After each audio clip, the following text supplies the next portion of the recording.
On m'a dit, vas-y, viens parler d'histoire des séries. Je fais, ok, très bien. Ça peut paraître un peu étrange, mais bon, on va essayer. Donc la télévision commence un peu à se faire vieille. Ça a commencé au début du siècle, hein, tout ça, enfin du siècle dernier, évidemment. A été populaire dans les années 50. Et deuxièmement, j'ai trouvé un autre truc très historique, étant donné que j'ai allègrement, pas pompé, mais j'ai allègrement repris, en tout cas dans les grandes lignes, la toute première conférence sur les séries en France qui a été animée par un certain monsieur qui s'appelle Martin Winkler, je ne sais pas si vous connaissez. C'est un médecin à la base. Vous êtes chaud là-bas. Donc Martin Winkler. Martin, qui est un médecin spécialiste dans les séries, oui, ça existe. Donc voilà, donc doublement historique. J'avais trouvé mon sujet. Bref, on va essayer de faire de l'histoire avec les séries. Est-ce que vous connaissez Game of Thrones? Ah, Game of Thrones, c'est trop bien. Oui, c'est trop du cinéma, tout ça. Ouais. Effectivement, c'est trop bien. Effectivement, c'est vrai que c'est bien. C'est vrai que c'est bien Game of Thrones. C'est un scénario ambitieux, avec plein de personnages qui meurent, qui reviennent, qui meurent. Spoil. C'est vachement bien réalisé, il y a des plans magnifiques, sauf quand c'est au niveau du mur, c'est un peu du carton-pâte, mais bon bref, on va pas revenir là-dessus. Ça n'a rien à envier finalement à la littérature shakespearienne, dont elle s'inspire allègrement d'ailleurs. Bref, Game of Thrones, c'est un peu une série un peu totale, qu'on peut considérer comme totale, car elle a énormément de bons points dans son écriture, dans sa réalisation, etc., etc. Mais finalement, Game of Thrones, c'est pas la seule, depuis une dizaine d'années, à avoir marqué un petit peu l'histoire des séries. Depuis une dizaine d'années, en fait, même une quinzaine d'années, depuis le début des années 2000, on se considère comme étant dans un âge d'or des séries télé. Et quoi, un âge d'or? Non, vous en foutez? Très bien. Ça veut dire que c'est bien, voilà. Qu'est-ce que c'est qu'un âge d'or des séries? Ça veut tout simplement dire que les séries ont atteint un rythme de production, de qualité, de rendu, etc., et même de public, inégalé jusque-là. On va faire la conf comme ça. C'est un peu perturbant. Bonsoir, installez-vous. Donc du coup, voilà, on est en ce moment dans un âge d'or des séries télé. Et Game of Thrones en fait partie, mais on peut citer aussi The Wire. Vous connaissez certainement The Wire. Ouais, il n'y en a pas beaucoup, hein. Regardez The Wire, bande d'incultes. Donc du coup, on est dans un âge d'or. Mais ça n'a pas toujours été le cas. Il y a quelques années encore, alors il n'y a pas vraiment de date exacte, hein, c'est pas une science exacte. Mais il y a quelques années encore, et en France particulièrement, on ne considérait pas vraiment la série télé comme un art à part entière. Et j'en ai pour preuve, les gens qui ont mon âge le savent et ils l'ont certainement lu dans les journaux. Oui, on lisait dans les journaux. Ouais. Notre cher, vous connaissez certainement TF1, le président de TF1 qui, au début des années 2000, balançait au public qu'en fait, son boulot, c'était de préparer nos cerveaux à la publicité. C'est beau, hein? C'est magnifique. Merci la France. Mais finalement aussi, donc voilà, ça prouve quand même que la fiction télévisée n'était pas super bien vue. Mais aussi, avec le public et la critique, la série télé, c'était pas... Il y avait le cinéma à côté, quoi. C'était pas... Voilà. On considérait ça plus comme quelque chose de très commercial, surtout aux États-Unis, divisé par des publicités. C'était très, très, très mal vu. Enfin, très mal vu, en tout cas.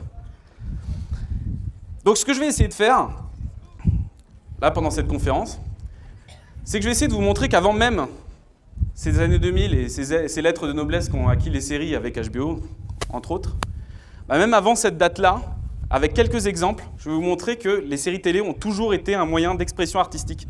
Oh, il a dit artistique. Oui, effectivement. Pour moi, les séries, c'est de l'art, au même titre que le cinéma, au même titre que la littérature.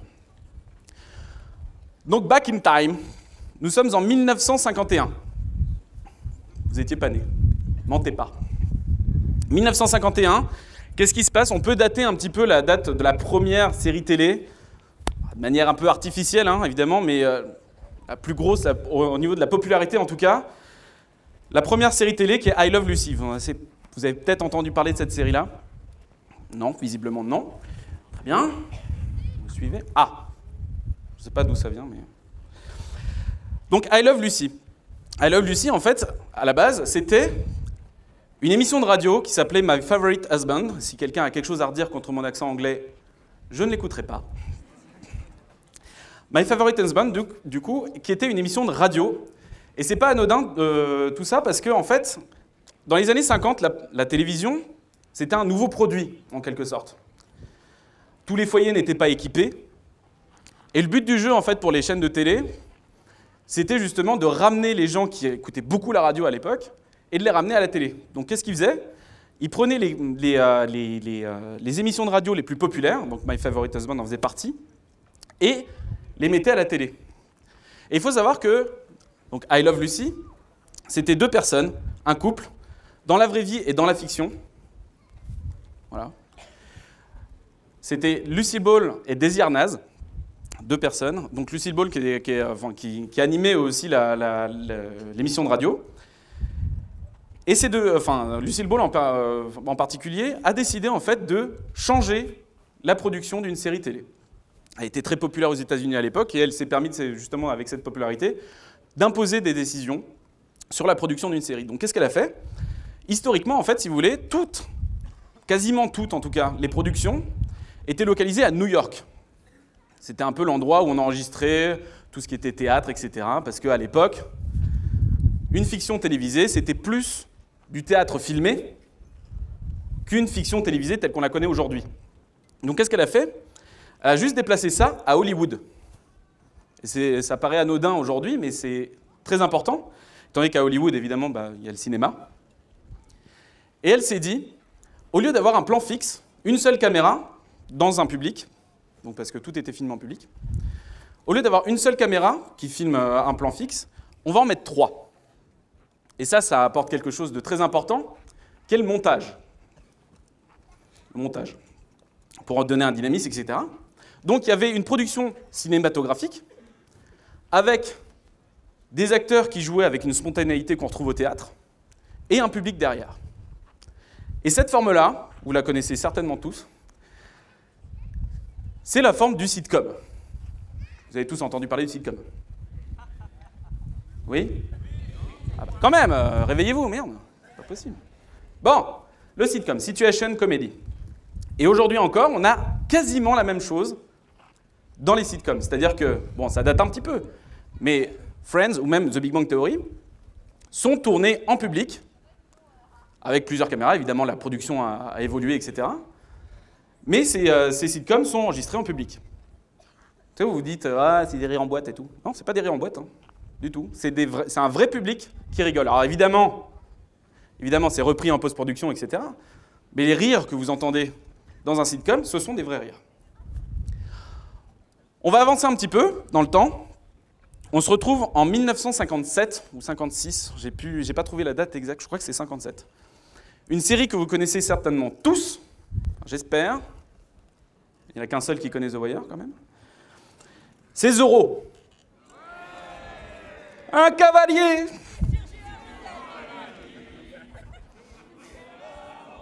Stop! C'est ma conférence. Donc Zorro. Zorro, c'est une production Disney. Alors évidemment, Zorro, encore une fois, c'est pas une science exacte. Mais Zorro, série très populaire à l'époque, et même encore aujourd'hui, hein, je crois que c'est encore diffusé, je crois que sur France 3, ils diffusent encore ces trucs-là. J'aime bien Zorro, en plus en couleur. C'est vrai que c'est pas bien. Et c'est ma conférence, encore une fois. Donc Zorro, qui a apporté quelque chose de fondamental dans une série télé, c'est l'esprit feuilletonnant. Est-ce que vous connaissez un petit peu ce terme, peut-être? Quand vous regardez Game of Thrones, si vous regardez l'épisode 6 de la saison 5, d'ailleurs, il se passe un truc. L'épisode 6 de la saison 5 de Game of Thrones, vous n'allez rien capter si vous n'avez pas vu ce qui se passe avant. On est d'accord? Ou alors vous êtes très fort. Ou alors vous avez peut-être lu les bouquins aussi. Et ce n'est pas le sujet. Donc vous comprenez rien. Ben, c'est ça le feuilletonnant en fait. C'est-à-dire que vous avez un épisode, il faut, pas obligatoirement pour le cas de Zorro, mais regarder l'épisode dans un certain ordre pour pouvoir suivre une trame narrative. Voilà. bah, c'est Zorro qui a popularisé un peu tout ça. Et ça a popularisé aussi un truc que vous connaissez certainement tous, qui est le cliffhanger. Que c'est le cliffhanger, tu sais. Accroché à une falaise. Et au prochain épisode, il m'énerve ce fil. Donc, le cliffhanger, et tout ça, ça a été repris en fait de quelque chose que vos parents connaissent peut-être. C'est les serials. Et les serials, en fait, c'était des petites capsules que vous aviez. Alors ça se fait dans certains cinémas encore à Paris, mais c'est des petites capsules feuilletonnantes. Donc c'est des petits épisodes de fiction que vous aviez avant le film. Et pour avoir la suite, eh ben, il fallait retourner au cinéma.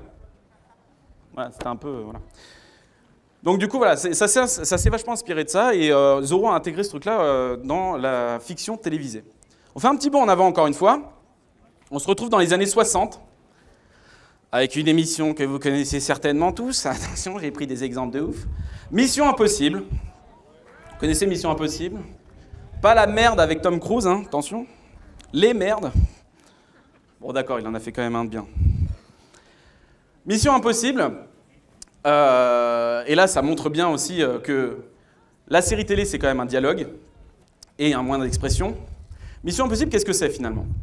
Mission Impossible, c'est... Bon, l'agence Mission Impossible, je ne sais plus exactement comment ça s'appelle, bon bref, reçoit une mission impossible. Si vous l'acceptez, machin, vous connaissez.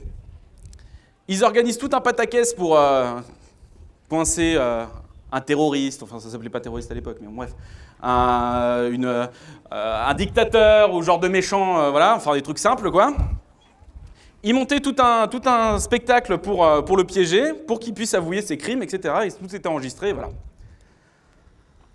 Il y a beaucoup de théories qui tournent autour de Mission Impossible, disant que voilà, ils étaient là aussi, ils dénonçaient la peine de mort, et c'est vrai, hein, il y a un épisode spécial sur la peine de mort sur Mission Impossible. Après l'avoir regardé, je vous jure que vous n'êtes plus du tout pour la peine de mort. Mais Mission Impossible, ce qu'il y a de plus intéressant, enfin, que je trouve plus intéressant, c'est que Mission Impossible, finalement, les scénaristes se sont dit, bah, on va parler de notre métier. On va parler de notre métier. Ça fait encore le lien entre le théâtre et la série télé. C'est-à-dire que les scénaristes bossaient aussi dans le spectacle. Et finalement, qu'est-ce que c'est, Mission Impossible? C'est un scénariste, Phelps, qui organise tout un scénario avec des dialogues, des comédiens, etc. C'est quelqu'un qui gère un petit peu tout, un showrunner. On a un technicien qui s'occupe de l'informatique, qui permet aussi, enfin, qui peut être comparé à une régie télé, par exemple. Bonjour, monsieur. On a aussi un costumier qui s'occupe des décors, etc. Bon, voilà, on retrouve un petit peu tous ces corps de métier qu'on retrouve dans le monde du spectacle. Voilà. On va faire un petit bond en avant encore une fois. Grand bond, en fait. On se retrouve dans les années 90, avec une série que je ne vais pas vous la refaire. Buffy contre les vampires. Oh, c'est trop bien! Elle est géniale, cette série. Franchement, si vous ne l'avez pas vue, vous êtes des... Bon, je ne vais pas le dire. Buffy contre les vampires, moi je l'ai regardé quand j'étais môme. Vous connaissez peut-être, je ne sais pas quel âge vous avez, mais moi je le regardais quand j'étais petit, sur la trilogie du samedi en français. Je ne sais pas si vous vous souvenez. Bah, finalement, c'était cool, hein. Moi j'aimais bien. Enfin, je sais pas, j'étais ado, c'était plein d'aventures, plein de rebondissements. C'était super intéressant, j'aimais bien Buffy. Mais je les ai revus récemment, il y a quelques années quand même, il y a 1 ou 2 ans. Je les ai revus en anglais. Bah, je vous raconte pas la différence. Buffy, évidemment, peut être pris comme un divertissement pour adolescents attardés. C'est pas du tout le cas. Il y a une deuxième lecture. Buffy contre les vampires parlait aux adolescents. Joss Whedon, le scénariste et le showrunner de la série, a fait un travail extraordinaire en proposant une émission hyper progressiste sur une chaîne qui ne l'était absolument pas, en parlant aux adolescents de manière simple et claire de sexualité, d'homosexualité et de plein d'autres thématiques qui traversent l'esprit des adolescents à cet âge-là. Et je trouve ça formidable. Je ne sais pas si vous aussi. Non, peut-être. Non, vous en foutez. Très bien, très bien, très bien. Dernier exemple. The West Wing, un peu moins connu, à la Maison Blanche. Une énorme série politique, écrite et scénarisée par Aaron Sorkin, très grand réalisateur aussi. Ça ressemble, c'est pas vraiment, enfin si vous avez aimé House of Cards, franchement jetez-vous dessus, c'est absolument génial. En gros, à la Maison Blanche, c'est quoi? Ça vous raconte un peu tout le cercle du président de la République aux États-Unis. C'est merveilleux. Pourquoi je vous parle de cette série? Parce que elle a été diffusée entre 1999 et 2006, et entre 1999 et 2006 aux États-Unis, il s'est passé quelque chose de dramatique. En 2001, le 11 septembre, c'est bien, il y en a qui suivent. Le 11 septembre 2001, évidemment, il y a quelques connards qui sont balancés dans des tours. Ça a traumatisé toute une génération. Quelques jours après, Aaron Sorkin et son équipe, alors ça n'a pas été demandé par le gouvernement, il n'y a pas eu de manipulation, il n'y a rien eu. Quelques jours après, avec l'accord de la chaîne, alors même que à la Maison-Blanche allait recommencer avec une nouvelle saison, avant même le premier épisode de la saison suivante, on proposait un épisode spécial 11 septembre. Non pas pour parler du mélodrame, enfin de tout ce mélodrame qu'on pouvait faire facilement et qui a été fait d'ailleurs aux États-Unis. Non, pas pour parler de ça, pour parler de la peur. Quelques jours après, sur une grande chaîne, l'une des plus grandes chaînes aux États-Unis, et à heure de grande écoute. Je ne sais pas si vous vous rendez compte de ce que ça représente. Donc pourquoi est-ce que je vous ai parlé de toutes ces séries finalement? C'était pour vous dire qu'à mon sens, il y a un énorme amalgame qui se fait. On considère effectivement que les séries sont merveilleuses aujourd'hui, et c'est peut-être le cas. Effectivement, elles sont très bien réalisées. Mais la série télé, avant tout, c'est plus un art de la narration qu'un art du visuel. Et ça, c'est central. Et ça, encore une fois, en France, on ne le sait pas, on ne l'a pas vraiment encore compris. Ça commence à venir, mais on n'a pas encore compris. C'est un art qui a permis en fait, d'être progressiste sur plein de points et qui a permis en fait, de parler de choses complètement taboues à des époques hallucinantes. Alors, ça va vous paraître de rien, mais parler de la ménopause dans les années 70, c'était hyper tabou. Parler du sida dans les années 80, ça l'était encore plus.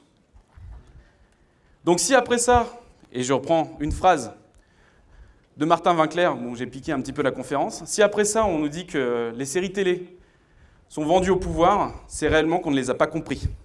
Je vous remercie.